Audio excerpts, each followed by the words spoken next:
నాకు అమ్మ ప్రేమ కూడా తెలియదు. వీళ్ళు ఆడపిల్లలు. ఎందుకు మేడం మమ్మల్ని సమాజంలో అందరు చిన్న చూపులు చూస్తారు? అందరూ ఏమంటారు, ఇండియా ఈజ్ డెవలప్ కంట్రీ అంటారు కదా, కాదు ఇండియా. అనాథ పిల్లలు. ఆడపిల్ల అనేసరికి అందరు నెట్టేస్తారు. ఎందుకు అలా నెట్టేయాల? విధి వంచినట్టు సమాజం మొత్తం వెలివేసి చూస్తే వాళ్ళ బ్రతికేం కాదు. వీళ్ళకి అమ్మ కావాలి. మా అమ్మ గిట్ట మా నాన్న గిట్ట ఉంటే ఇక్కడ వస్తురేమో కదా, నేను ఇంత దూరం రాకుంటే కదా చూడాలనిపిస్తుంది. ఆ అమ్మలం మనమవుదామా? రేపటి తరానికి అమ్మ కావాలి. ఈ రోజు రాత్రి 8:30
నమస్కారం.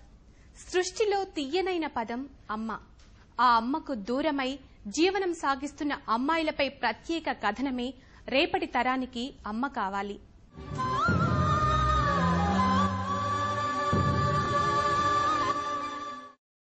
అమ్మ ప్రేమే కాదు, అమ్మ నీడైనా గుర్తులేని వారు వారంతా. చీదరింపులు, చీత్కారాలే తప్ప నాన్న గుండెలకు హత్తుకున్న గురుతులైనా లేవు. అమ్మమ్మ చేతి గోరిముద్దలకు వీరు నోచుకోలేదు. తాతయ్య వేలి పట్టుకు నడిచిన దారులు దరిదాపుల్లో లేవు. ఎందుకంటే వీరు అమ్మాయిలైనందుకు, వీరు అనాథలైనందుకు. రేపటి భావితరపు అమ్మలే వీరంతా. రేపటి భావి భారతానికి చేదు జ్ఞాపకాలు ఈ అమ్మాయిలు. అమ్మ పొత్తిళ్లలోని నెత్తుటిగుడ్డు నడి రోడ్డుపైకొచ్చిందెందుకు? ఆడపిల్లగా పుట్టిన నేరానికి అనాథలుగా బ్రతకాల్సిందేనా? అమ్మ కౌగిలికి దూరమై, నాన్న ప్రేమకు భారమై నడివీధుల్లోకొచ్చిన వీరంతా మేమెవరమని ప్రశ్నిస్తున్నారు. వీరు సమాజంపై సంధిస్తున్న 1,00,000 ప్రశ్నలకు సమాధానాలను వెతుకుదాం. వినీలాకాశంలోని నిండు చందమామను తెచ్చివ్వమని వారడగలేదు. విలాసవంతమైన జీవితాన్ని కలలో కూడా కోరుకోరు. తరగని సిరి సంపదలు వారికి అక్కర్లేదు. తల్లడిల్లే తల్లి మనసుకి తల్లి లాలన వారడిగారు. గాయపడిన హృదయానికి అమ్మ ఆలింగనం కావాలన్నారు. వెలివేసిన ఆకాశంలోని సగానికి నులివెచ్చని అమ్మ ఒడినడిగారు. ఛిద్రమైన జీవితాలకు భద్రమైన భరోసానిచ్చే అమ్మ కావాలన్నారు. అవును, అమ్మే కావాలన్నారు. అమ్మ కౌగిలే కాదు, అమ్మ రూపమైన గుర్తులేని వారు వారంతా.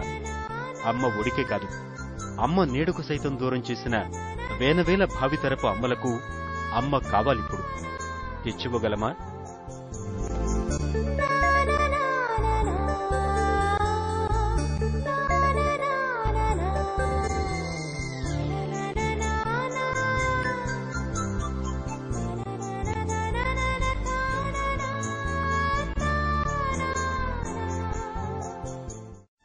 ముద్దబంతి పువ్వుల్లాంటి అమ్మాయిలు, లేలేత మొగ్గల్లాంటి పాపాయిలు. ఎప్పుడూ ఎవరికోసమో వెతుకుతున్నట్టుంటాయి వారి కళ్ళు. ఎప్పుడూ కోల్పోయిన స్పర్శని దేవులాడుతూ ఉంటాయి వారి దేహాలు. ఎక్కడో చేజారిన అమ్మ ప్రేమని ఆశగా వెతుకుతూనే ఉంటాయి వారి అడుగులు.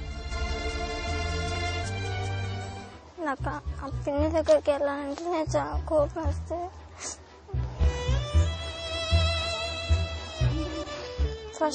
ఫస్ట్ ఎంత భయపడ్డాను, ఇక్కడికి వచ్చినాక అంత సంతోషపడుతున్నా. ఎంతమంది అక్కలు చెల్లెలు అన్నయ్య తమ్ముళ్ళందరూ ఉన్నారని. అప్పుడు నాకు చాలా బాధేసేది, అమ్మ లేరని చాలా బాధేసేది. నాకు 1వ క్లాసులో ఉన్నప్పుడు అమ్మ చనిపోయింది. వాటికి నాకు అమ్మ ప్రేమ కూడా తెలియదు. ఎక్కడైనా చిన్న స్పర్శ, మరెక్కడైనా అమ్మ లాలన, ఇంకెక్కడైనా అక్క చెల్లెళ్లాంటి రక్త సంబంధాలు. అన్నీ ఇవన్నీ వారికి అందనంత దూరంలో ఎందుకున్నాయో ఎదిగే కొద్దీ వాళ్లని తొలుస్తున్న ప్రశ్న. అదే ప్రశ్నని అమ్మని దూరం చేసిన ఈ సమాజంపై వారు సంధిస్తున్నారు. మా అమ్మ నన్ను చనిపోయినప్పుడు చిన్నగా ఉన్నాను. అప్పుడు మా పిన్ని వాళ్ళ దగ్గర ఉన్నాను. వాళ్ళకు కూడా 2 పిల్లలు. వాళ్ళు నన్ను చూసుకోలేక స్కూల్కి పంపట్లేదు, ఇంట్లోనే ఉంచుకొని ఆ పని చేయిస్తున్నారు. అయితే మాకు ఇల్లు ఉంది. ఆ ఇల్లు అమ్మినప్పుడు మా నాన్న పెద్ద అన్నట్టు మా ఇంట్లో.